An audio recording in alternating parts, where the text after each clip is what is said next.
दोस्तों नमस्कार, मैं के दीक्षित एक बार फिर हाजिर हूँ बेबाक राय बेबाक बोल के मंच पर।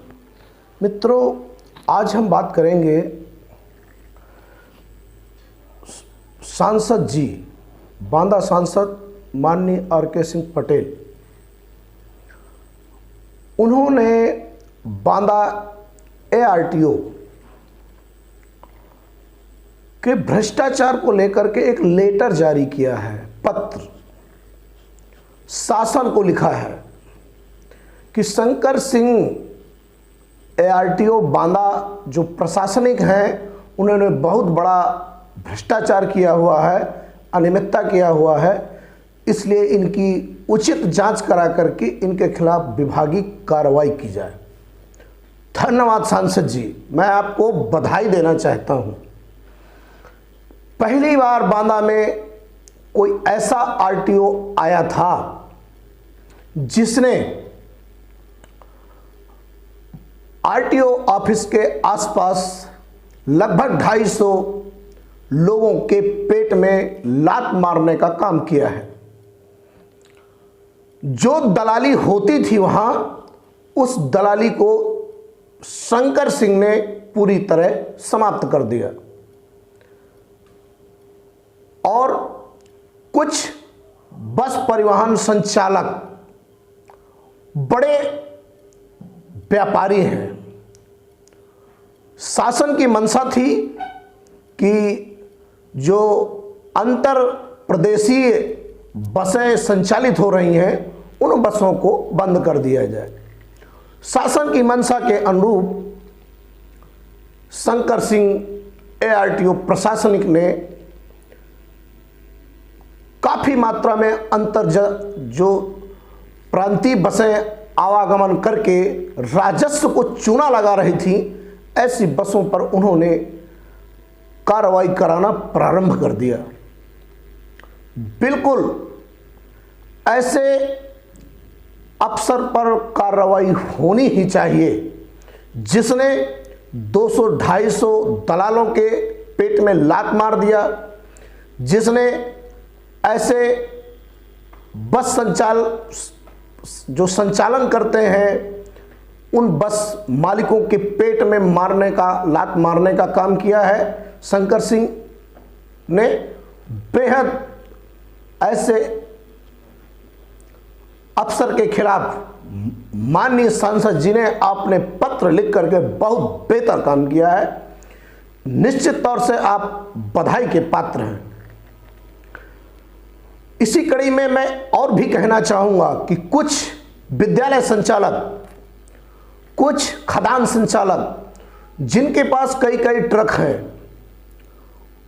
और उन ट्रकों का संचालन ओवरलोड ना हो, इसके लिए शंकर सिंह ने शासन को कई लेटर लिखे, कई लेटर माननीय कमिश्नर को लिखे हैं और कई लेटर पुलिस अधीक्षक और DM को लिखे हैं।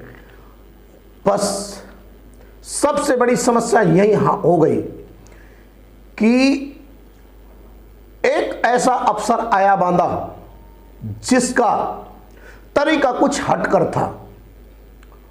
वो जनता के काम सीधे कर रहा था, लोगों को बहुत बड़ी राहत मिल रही थी।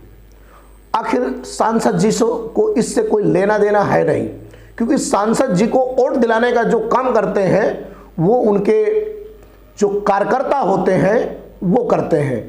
और एक बस संचालक कार्यकर्ता करोड़पति तो होता ही होता है, और उस करोड़पति को नुकसान अगर पहुंचेगा तो सांसद जी के काफ़ी वोटों का नुकसान हो जाएगा। तो निश्चित तौर से शंकर सिंह के खिलाफ कार्रवाई उन्होंने ठीक कराई। और कुछ विद्यालय हैं, कुछ जो अवैध तरीके से गाड़ियां ओवरलोड चल रही हैं, उनके पेट में दर्द शुरू हो गया क्योंकि शंकर सिंह ने नकेल कसना शुरू कर दिया। और शंकर सिंह एक RTO हरफन मौला RTO बांदा आया जो सीधे जनता से जुड़ करके फरियादों की, जनता की बात सुनने लगा। बस यहीं से माननीयों को नागवार गुजरा। और सबसे बड़ी बात, माननीयों से मिलने भी शंकर सिंह नहीं गए होंगे, क्योंकि जाना चाहिए था। क्योंकि जब माननीय हों और ऐसे माननीय जिनके खुद की गाड़ियां ओवरलोड चलती हों, ऐसे माननीयों से तो निश्चित तौर से शंकर सिंह बघेल को मिलना चाहिए था। शंकर सिंह बघेल नहीं मिले, निश्चित तौर से शंकर सिंह ने गुनाह किया है। शंकर सिंह अवैध तरीके से गाड़ियों का संचालन नहीं होने दे रहे। शंकर सिंह बहुत सारी गाड़ियों पर कार्रवाई की है, जो हमारे पास पुख्ता सबूत हैं। बहुत से लेटर शंकर सिंह की इन गुस्ताखियों को दिखाते हैं, जो शासन के निर्देश पर चले, पारदर्शिता पर चले, और उन्होंने जनता के हित में काम करना शुरू कर दिया था। पहली बार हमने देखा था कि आरटीओ दफ्तर में दलालों का मेला नहीं लगता, भीड़ नहीं लगती, शांति का वातावरण रहता है। ऐसा मुझे लगता है 20 सालों में पहली बार मैं देख रहा हूं। वही मैं अपनी बांदा की जनता को, अपने उत्तर प्रदेश की जनता को दिखाना चाहता हूं कि कैसे एक जिसके ऊपर बांदा के माननीयों ने भ्रष्टाचार के आरोप लगा करके कार्रवाई करने की संस्तुति दी है, ऐसे आरटीओ एआरटीओ के मैं कारगुजारी आपको दिखाना चाहूंगा। मैं बगल में लेटर संलग्नित किया गया है, जो आपको सच की गवाही चिल्ला चिल्ला करके दिखा रहे होंगे।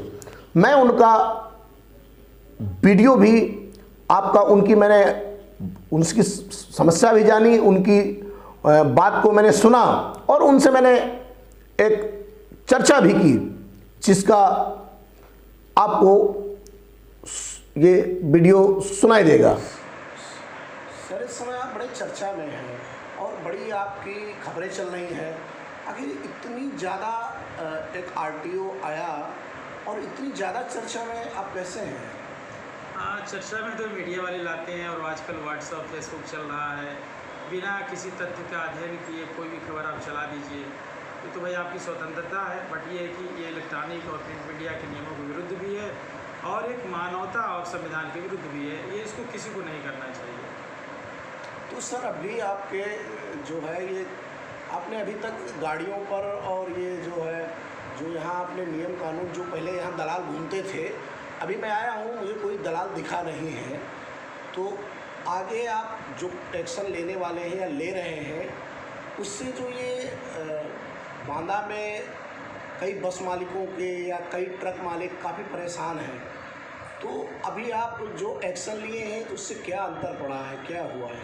मैं 26 जुलाई 2021 को यहाँ ज्वाइन किया था, और जब आया तो कार्यालय की स्थिति आप देखते हो कि बड़ी ख़राब थी। बैठने की जगह नहीं थी, रख रखाव बहुत ख़राब थे, फाइलों का रख रखाव बहुत ख़राब थे, डिसिप्लिन थी नहीं कर्मचारियों में, सीसीटीवी कैमरा ऑनलाइन था नहीं, कुछ दिखता था नहीं। तो मैंने पहले इस पर फोकस करते हुए जो भी जनमानस हमारे कार्यालय में आते थे, तो पहला उद्देश्य ये था कि उनका जो निर्धारित समय है उसमें उनका कार्य संपन्न करा दिया जाए। ईश्वर कृपा से, आप लोग दुआओं से, जितने भी जनमानस आता है, जिसका व्यक्तिगत कोई कार्य होता है और वो जेन्युइन कार्य तुरंत हो जाता है, तो इस तरह कोई समस्या आई नहीं। हाँ, आने के बाद एक सरकार की मंशा थी कि अंतर्राज्यीय जो बस चलती है उस पर कार्रवाई हो। हमने, चूँकि मैं चेकिंग करता नहीं हूँ और गाड़ी भी मैं नहीं छोड़ता हूँ, बट दो हमारे यात्री कर अधिकारी दोनों चेकिंग करते हैं, तो उन पर शासन का निर्देश था कि हम ऊपर नियंत्रण स्थापित करें, उनको निर्देशित करें। तो निर्देशित करते हुए करीब 2 दर्जन गाड़ियाँ बंद करवाई गई और काफ़ी चालान भी हुई। इसमें यहाँ से गुजरात तक गाड़ियाँ जाती थी, और पता चला कि उसका जो है सीट बढ़ा हुआ है और यात्रियों को जो है शोषण किया जा रहा है। बंद कराया तो कुछ मोटर मालिक, 1-2 मोटर मालिक नाराज़ हो गए, गलत बिल के पास कराने के चक्कर में नाराज़ हो गए, और वो जैसा कि ज्ञात हो रहा है कि तरह तरह के प्रोपेगेंडा कर रहे हैं। परंतु सच्चाई की जीत होती है, और आप जैसे पत्रकारों से विश्वास है कि सत्य खबर अच्छी खबर है। आपने सुना कैसे उन्होंने अपनी बात बेबाकी के साथ उन्होंने अपनी बात को रखा, और बहुत अच्छी बात कही। कुछ भी हो, हम तो चाहते हैं कि अगर भ्रष्टाचार में शंकर सिंह लिप्त हैं, शासन और जिले का प्रशासन उन पर कार्रवाई करे और कार्रवाई होनी चाहिए। बिल्कुल, अगर अफसर दोषी है तो कार्रवाई होनी चाहिए, परंतु अगर नेता दोषी है तो जनता देख रही है, ऐसी जनता देख रही है और जनता ऐसे नेताओं पर कार्रवाई करे और ऐसे नेताओं को जो एक सही अफसर को गलत साबित करने में तुले हैं, यह तो विषय जांच का है। सच क्या है, गलत क्या है, ये तो जांच के बाद साफ हो जाएगा। परंतु बांदा की जनता, अगर ऐसा आरटीओ चला गया तो निश्चित तौर से बांदा की जनता का नुकसान होगा और इस नुकसान की भरपाई जनता नेताओं से वसूल लेगी। तो मैं आज के लिए बस इतना ही कहूंगा कि अपनी कलम को चलाना जरूर चाहिए, परंतु अगर वो कलम सच के लिए चले तो बहुत बेहतर होता है।